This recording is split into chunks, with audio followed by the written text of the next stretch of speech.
أعوذ بالله من الشيطان الرجيم. بسم الله الرحمن الرحيم. ويوم يحشر أعداء الله إلى النار فهم يوزعون حتى إذا ما جاءوها شهد عليهم سمعهم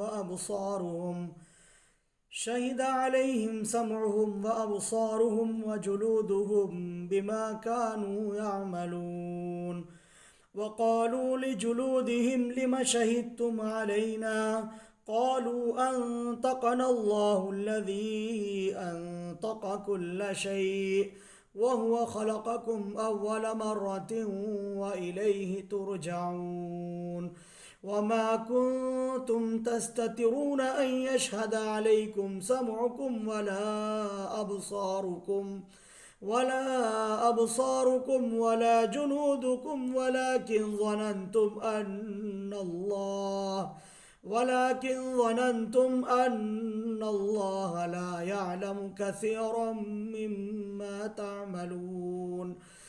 وذلكم ظنكم الذي ظننتم بربكم أرداكم فأصبحتم من الخاسرين. فإن يصبروا فالنار مثوى لهم وإن يستعتبوا فما هم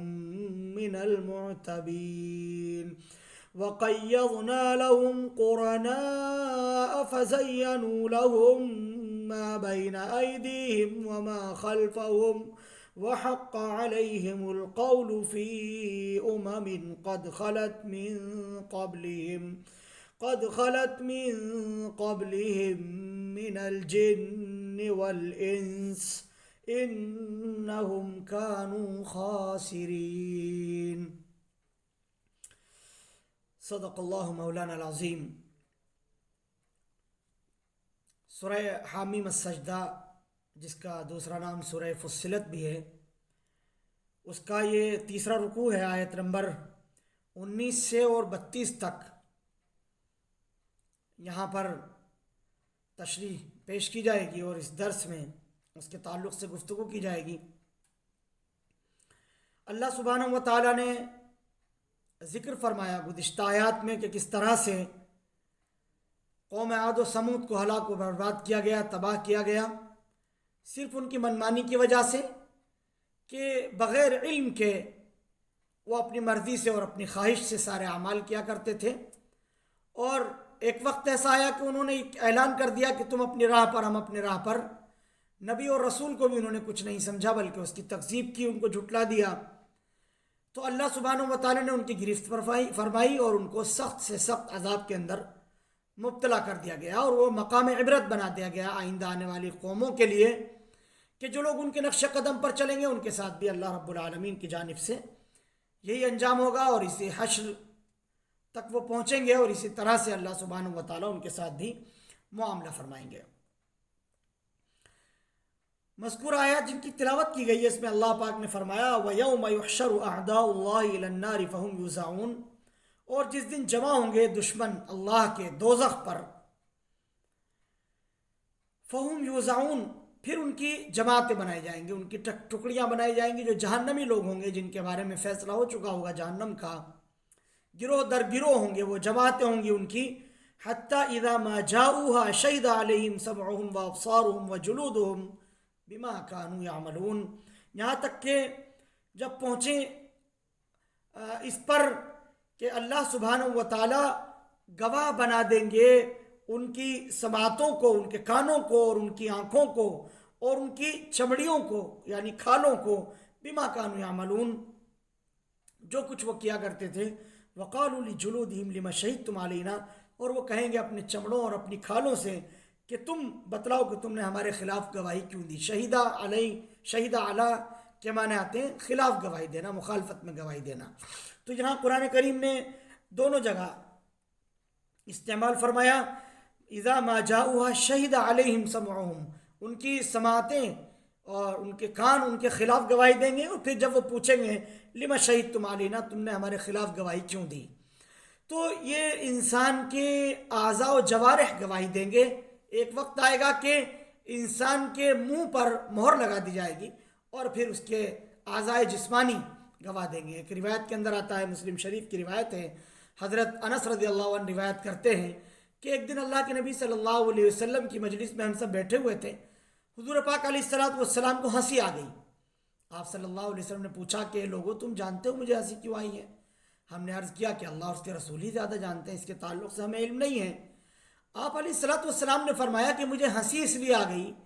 کہ روز محشر جب حساب و کتاب ہو رہا ہوگا تو ایک شخص کہے گا کہ اے اللہ،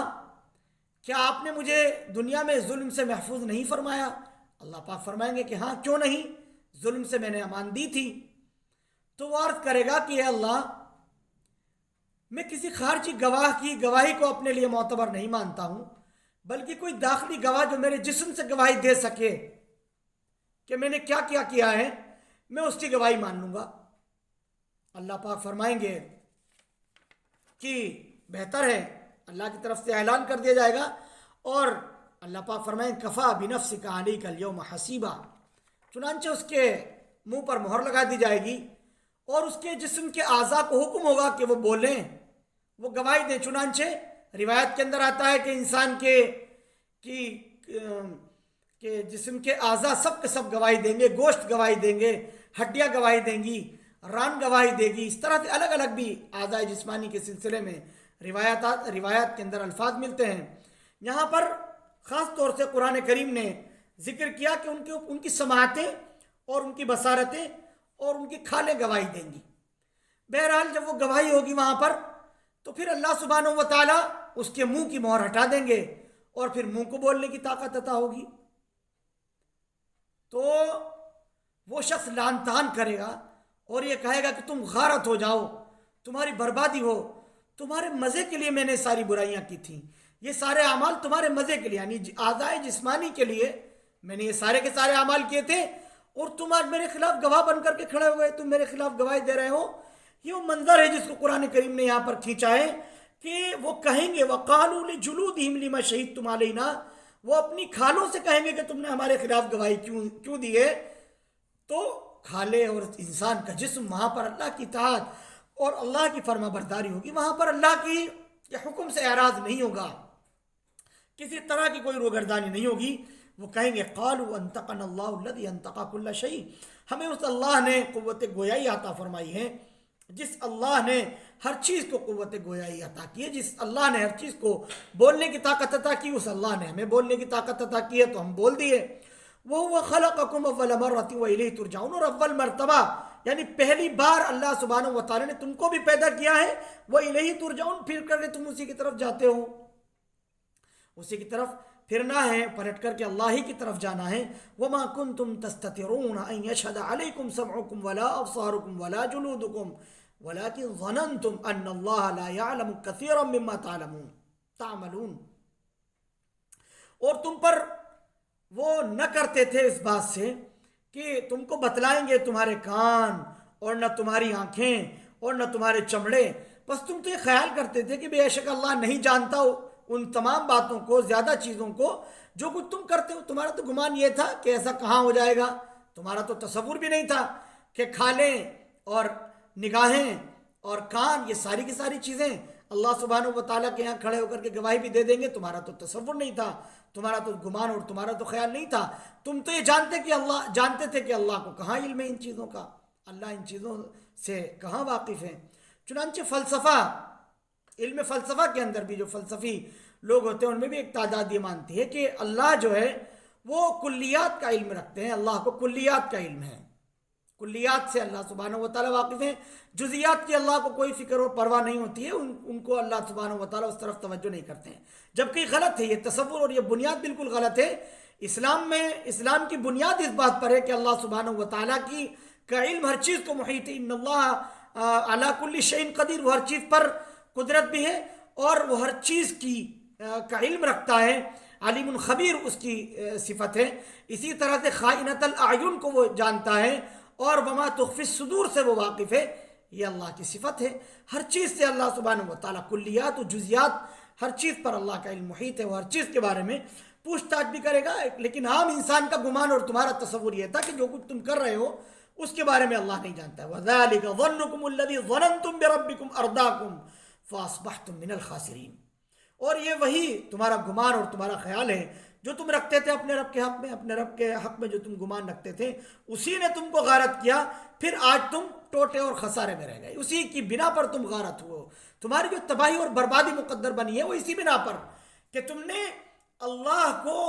اللہ نہیں جانا، اور جو اس کے بارے میں جو تصور اور عقیدہ تمہیں رکھنا چاہیے تھا اس عقیدے سے تم باز رہے، اس عقیدے وہ عقیدہ تم نے نہیں تسلیم کیا، اس لیے اب بربادی اور تباہی تمہارا مقدر بن رہی ہے۔ فَأَصْبَحْتُم مِّنَ الْخَاسِرِينَ، اور تم خسارہ اور ٹوٹا اٹھانے والوں میں سے ہو گئے۔ فَإِن يَصْبِرُوا فَالنَّارُ مَثْوًى لَّهُمْ، پھر اگر وہ صبر کریں تو آگ ان کا گھر ہے۔ اب اس کے علاوہ کوئی راہ ہے ہی نہیں۔ اس سے پہلے بھی یہ بات عرض کی جا چکی ہے، اور قرآن کریم مستقل اس سلسلے میں باخبر کرتا ہے کہ انسان کو اعمال کا جو اختیار دیا ہے اللہ رب العالمین نے، وہ اس دنیا کے اندر ہے، اس حیات میں ہے، اس زندگی میں ہے۔ اس زندگی کے بعد اعمال کا کوئی اختیار نہیں، اور ان اعمال کا اگر کرنے کا اختیار دے دیا جائے تو اس پر کوئی نتیجہ نہیں، اور وہ اس کا کوئی انجام نہیں۔ اس لیے انسان کو چاہیے کہ اس دنیاوی زندگی کے اندر وہ اعمال کریں۔ وَإِن يَصْبِرُوا فَالنَّارُ مَثْوًى لَّهُمْ وَإِن يَسْتَعْتِبُوا فَمَا هُم مِّنَ الْمُعْتَبِينَ، اور اگر وہ منانا چاہیں تو ان کو کوئی ان کو نہیں مناتا، یعنی وہاں آخرت میں کوئی کسی کی فکر کرنے والا نہیں، اور آخرت میں اللہ سبحانہ و تعالیٰ کو اگر یہ منانا چاہیں تو اللہ سبحانہ و تعالیٰ بھی جو ہے چونکہ وہاں پر یہ ساری کی ساری باتیں نہیں ہوں گی۔ اعمال تو انسان دنیا میں کرے گا اللہ کو منانے کے لیے، دنیاوی زندگی کے اندر وہ اعمال کر سکتا ہے، آخرت میں تو نہ اس طرح کی مہلت ہوگی اور نہ یہ چیزیں انسان کے کام میں آئیں گی۔ اگر وہ منایا چاہیں تو ان کو کوئی نہیں مناتا۔ وَقَيَّضْنَا لَهُمْ قُرَنَاءَ فَزَيَّنُوا لَهُم مَّا بَيْنَ أَيْدِيهِمْ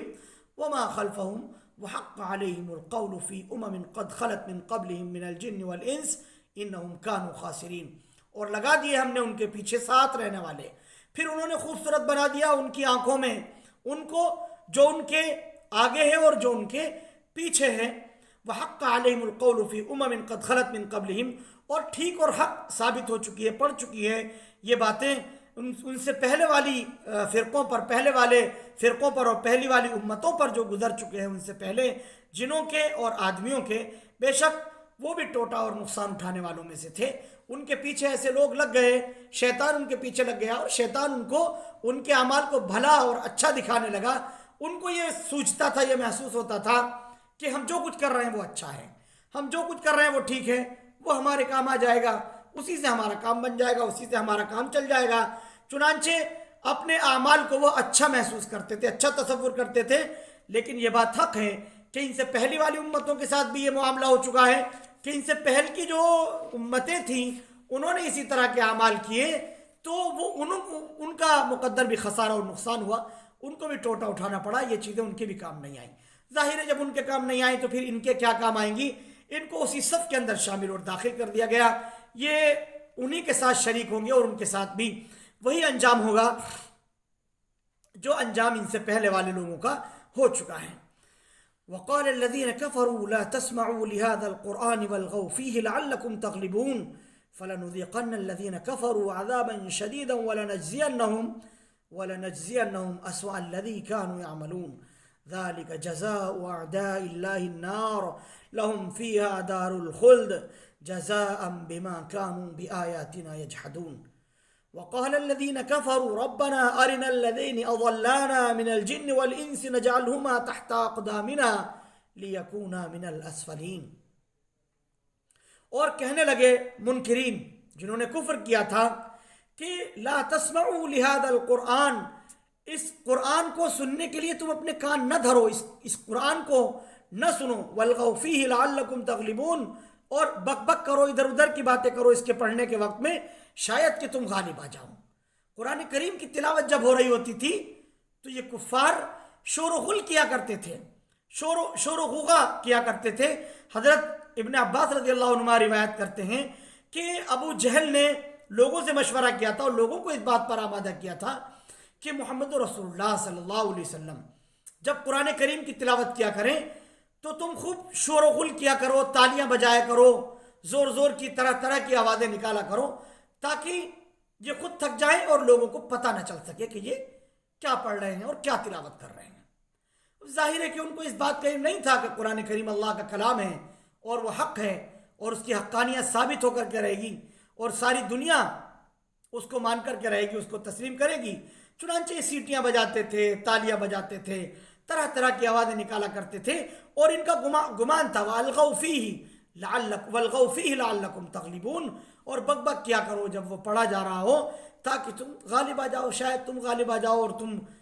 جو ہے وہ غلبہ پا جاؤ۔ قرآن کریم کو اپنی شور و غوغا سے یہ لوگ دبانا چاہتے تھے، لیکن فَلَنُذِيقَنَّ الَّذِينَ كَفَرُوا عَذَابًا شَدِيدًا، سو ہم کو ضرور چکھانا ہے منکروں کو سخت ترین عذاب،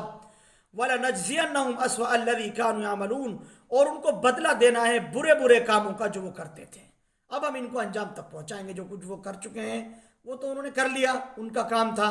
لیکن اب جب ہم انجام تک پہنچائیں گے، اس انجام کو بھگتنا ان کے لیے بڑا مشکل ہوگا اور بہت سخت ہوگا۔ اسوأ الذی کانوا یعملون، برے کام جو وہ کیا کرتے تھے۔ ذالک جزاء اعداء اللہ النار، یہ سزا ہے اللہ کے دشمنوں کی آگ کی صورت میں۔ آگ کی صورت میں اللہ کے دشمنوں کی سزا جو متعین اور مقرر کی ہے اللہ سبحانہ و تعالیٰ نے، وہ جہنم کی شکل میں ہے، جہنم کی صورت میں ہے۔ لہم فیہا دار الخلد، ان کا اسی میں گھر ہے ہمیشہ ہمیش کے لیے۔ اندازہ کیا جا سکتا ہے کہ کس طرح سے اللہ سبحانہ و تعالیٰ انتقام لینے والے ہیں اپنے ان بندوں سے جو قرآن کریم کا استہزاء کرتے ہیں، قرآن کریم کا مذاق اڑاتے ہیں، ٹھٹھا کرتے ہیں، اس کی تکذیب کرتے ہیں، اس کی آیات کو جھٹلاتے ہیں، اس کی آیات کے منکر ہیں۔ اللہ سبحانہ و تعالیٰ ان کو سخت انجام سے دوچار کرنے والے ہیں۔ قیامت کے دن حساب کتاب ہوگا تو اس طور پر کہ ان کا ٹھکانہ ہمیشگی کی جہنم کر دیا جائے گا۔ لہم فیہا دار الخلد، ہمیشہ ہمیش وہ جہنم کے اندر رہیں گے۔ جزاء بما کانوا بآیاتنا یجحدون، بدلہ ہے اس چیز کا جو ہماری آیتوں سے اور ہماری باتوں سے وہ انکار کیا کرتے تھے۔ اس کے بدلے میں جو وہ انکار کر رہے تھے، اس کے بدلے میں ان کو یہ سزا دی جائے گی، ان کو بدلہ دیا جائے گا جہنم کی صورت میں اللہ سبحانہ و تعالیٰ کی جانب سے۔ وقال الذين كفروا ربنا ارنا الذين اضلانا من الجن والانس، اور کہیں گے وہ لوگ جو منکر ہیں، اے ہمارے رب ہم کو دکھلا دے وہ دونوں جنہوں نے ہم کو بہکایا، وہ جن ہیں اور جو آدمی ہیں، نجعلہما تحت اقدامنا، کہ ہم ان کے اپنے پاؤں تلے ڈال دیں، رون دیں، لیکونا من الاسفلین، تاکہ وہ رہیں سب سے نچلے حصے میں۔ اے اللہ جو ہماری گمراہی کا ذریعہ اور سبب بنے ہیں جنوں اور انسانوں میں سے، اے اللہ ہمارے قدموں کے نیچے ان کو جگہ عطا فرما اور ان کو جہنم کے نچلے گھڑے کے اندر جگہ عطا فرما۔ انسان یہ سمجھتا ہے دنیا کے اندر کہ میں کسی کے کام آ جاؤں گا یا کوئی میرے کام آ جائے گا۔ یہ کفار اور مشرکین آپس میں ایک دوسرے سے اس طرح سے اظہار کرتے ہیں کہ ہم تمہارے کام آئیں گے اور تم ہمارے کام آ جانا، لیکن قیامت میں اللہ کے یہاں کوئی کسی کے کام نہیں آئے گا۔ وما هم ينصرون ولا هم ينصرون، نہ وہ مدد کی جائیں گے، وہاں مدد کا کوئی تصور اور خیال اور گمان ہی نہیں ہوگا۔ وہاں تو انسان بے بس ہوگا اور اپنی بے بسی میں اس کو اس بات کا یقین اور اعتماد ہو جائے گا کہ مجھ سے واقعتاً غلطیاں ہوئی ہیں اور میں بڑے بڑے گناہ کر کے آیا ہوں۔ اس چیز کا وہ اعتراف کرے گا، معترف ہوگا، لیکن کف افسوس مننے کے سوا اس کے پاس وہاں پر کچھ بھی نہیں ہوگا۔ وہ خود کہیں گے کہ اللہ ان جنوں کو اور ان آدمیوں کو دکھا دیجیے ہمیں، تاکہ ہم ان کو اپنے پاؤں کے نیچے کر دیں کہ وہ رہیں سب سے نیچے۔ اے اللہ ان کے ذریعے سے، ان کی وجہ سے ہم بھی برباد ہو گئے۔ وہ تو خود بھی گمراہ ہوئے اور ہماری گمراہی کا ذریعہ اور سبب بھی بنے، اس لیے ان کو ہم سے بھی زیادہ آپ عذاب دیجیے۔ تو انسان سوچ سکتا ہے، غور کر سکتا ہے کہ وہ کس طرح سے خود بھی گمراہ ہو رہا ہے، دوسروں کو بھی گمراہ کر رہا ہے، اور جن کو اپنا حامی اور ناصر اور مددگار جان رہا ہے، قیامت میں ان کے ساتھ میں کس طرح کا معاملہ ہونے والا ہے۔ ان الذين قالوا ربنا الله ثم استقاموا تتنزل عليهم الملائكة الا تخافوا ولا تحزنوا وابشروا بالجنة التي كنتم توعدون۔ اب قرآن کریم میں یہاں پر موضوع بدلا گیا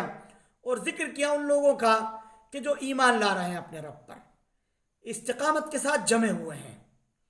تو اللہ سبحانہ و تعالیٰ کی طرف سے ان کے لیے بشارتیں ہیں، خوشخبریاں ہیں، دنیاوی زندگی کے اندر بھی اور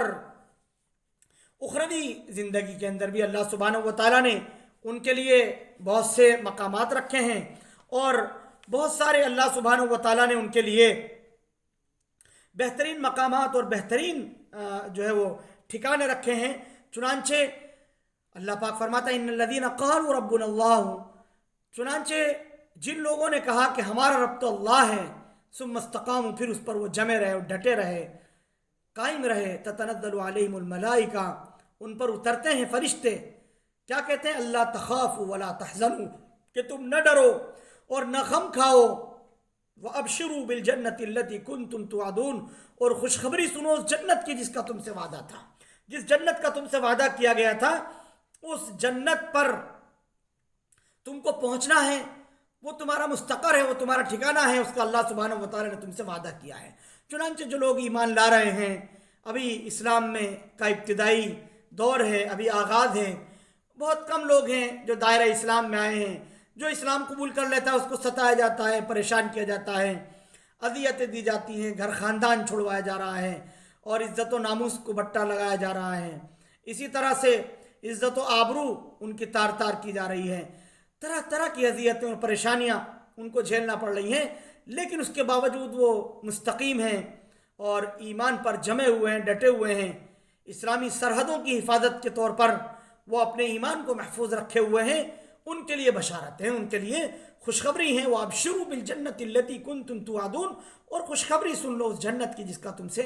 وعدہ کیا گیا ہے۔ نَحْنُ أَوْلِيَاؤُكُمْ فِي الْحَيَاةِ الدُّنْيَا وَفِي الْآخِرَةِ، ہم ہیں تمہارے رفیق دنیا میں بھی اور آخرت میں بھی۔ وَلَكُمْ فِيهَا مَا تَشْتَهِي أَنفُسُكُمْ وَلَكُمْ فِيهَا مَا تَدَّعُونَ، اور تمہارے لیے وہاں پر جو تم چاہو گے، جو تمہارا جی چاہے گا وہ تم کو ملے گا۔ وَلَكُمْ فِيهَا مَا تَدَّعُونَ، اور تمہارے لیے وہاں وہ ہے جو کچھ تم مانگو گے، جو تم مطالبہ کرو گے وہ سب کچھ ملے گا، جو بھی تمہارے دل کے اندر آ جائے گا وہ سب کچھ تمہیں وہاں پر ملے گا۔ اس دنیاوی زندگی سے گھبرا جانا، اس مختصر سی زندگی سے پریشان ہو جانا، عاجز ہو جانا، یہ ایک مومن کی شناخت اور پہچان نہیں ہو سکتی۔ ایک مومن مشکلات سے نہیں گھبراتا ہے، وہ اس کا ڈٹ کر مقابلہ کرتا ہے، وہ اس کا سامنا کرتا ہے، مشکلات کو زیر کرنے کی فکر کرتا ہے، کوشش کرتا ہے، وہ اپنے رب سے لو لگاتا ہے، تعلق کو مضبوط کرتا ہے، تعلق میں اللہ کے لیے فکر مند ہو جاتا ہے، وہ اپنے ایمان پر مضبوطی کے ساتھ جم جاتا ہے۔ یہ حالات اس کو متزلزل نہیں کرتے، ہلاتے نہیں ہیں، بلکہ جتنی مشکلات ہوتی ہیں اتنا ہی اس کے اندر مضبوطی آتی چلی جاتی ہے۔ شکستگی کو وہ قریب بھی نہیں پھٹکنے دیتا، بلکہ مضبوطی اس کے اندر آتی چلی جاتی ہے۔ اس لیے ان کے لیے اللہ سبحانہ و تعالیٰ نے بہترین وعدے فرمائے ہیں، اور ایسی جنت ان کو عطا ہو رہی ہے کہ جس جنت میں ان کی مرضیات کے مطابق اللہ سبحانہ و تعالیٰ کی طرف سے فیصلے ہوں گے، ان کی مرضیات کے مطابق وہاں پر سارے کے سارے معاملات انجام پائیں گے، حتیٰ کہ جس چیز کی تمنا اور خواہش کریں گے اللہ کی طرف سے وہ پیش کر دی جائے گی۔ وَلَكُمْ فِيهَا مَا تَدَّعُونَ، اور تمہارے لیے وہاں وہ کچھ ہوگا جو کچھ تم مانگو گے، جو کچھ تم مطالبہ کرو گے اس مطالبے کے مطابق تمہیں وہاں پر عطا کر دیا جائے گا اور دے دیا جائے گا۔ نُزُلًا مِّن غَفُورٍ رَحِيمٍ، یہ مہمانی ہے، مہمان نوازی ہے اس بخشنے والے مہربان کی طرف سے، اس اللہ کی طرف سے جو مغفرت کرنے والا ہے اور بڑا مہربان ہے، اس کی میزبانی ہے۔ جنت کے اندر اللہ سبحانہ و تعالیٰ میزبان ہوں گے اور سارے جنتی مہمان ہوں گے۔ ایک کریم آقا اور کریم جو میزبان ہوا کرتا ہے وہ کتنی عطا اور احسان کا معاملہ کرتا ہے اپنے مانگنے والوں کے ساتھ یا اپنے مہمانوں کے ساتھ، خاص طور سے مہمان کے ساتھ تو اور بھی اچھا معاملہ کیا جاتا ہے۔ اسی طرح سے جب میزبان وہ کریم اللہ ہوگا تو پھر مہمانوں کے کیا ٹھاٹھ ہوں گے، مہمانوں کے کس طرح سے اعزاز کیا جائے گا، ان کا اکرام کیا جائے گا، اور کس طرح کی جنت ان کو پیش کی جائے گی، یہ انسان غور کر سکتا ہے، سوچ سکتا ہے۔ قرآن کریم کے اندر جا بجا اشارات کیے گئے ہیں کہ ان کے نیچے سے نہریں جاری ہوں گی اور باغات ہوں گے، اور جو ہے روایات اور احادیث کے اندر بھی جنت کے بہت سارے مناظر جو ہے وہ پیش کیے گئے ہیں۔ تو یہ جنت ہوگی اللہ سبحانہ و تعالیٰ کی طرف سے، اور وہاں پر جو میزبانی اور مہمانی ہوگی اس اللہ کی طرف سے ہوگی جو بڑا مغفرت کرنے والا اور بڑا رحم کرنے والا ہے۔ غفور فرمایا اس لیے کہ انسان حالت کفر و شرک کے اندر جو بدعمالیاں اور برائیاں کر چکا ہے، اللہ پاک ان تمام پر پانی پھیر دیں گے، تمام کو اللہ سبحانہ و تعالیٰ معاف فرما دیں گے، اور جو اعمال صالحہ وہ کر رہا ہے اس کا بہترین بدلہ کریم رب کی طرف سے عطا کیا جائے گا۔ وآخر دعوانا ان الحمد للہ رب العالمین۔